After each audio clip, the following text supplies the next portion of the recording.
comes on the heels where a lot of us are still healing and recovering from Hurricane Helene.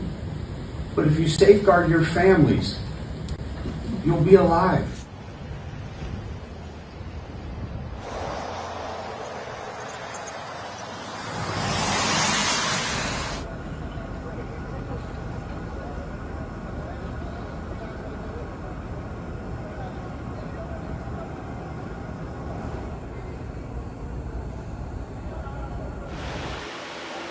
We always want to prepare for kind of the worst case scenario, moving animals, making sure they're in secure locations. We do have a lot of what we call night houses or buildings that the animals are used to going into.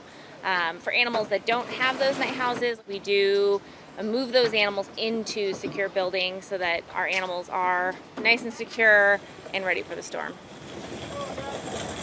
Okay, you got the door, Joe, or Sam?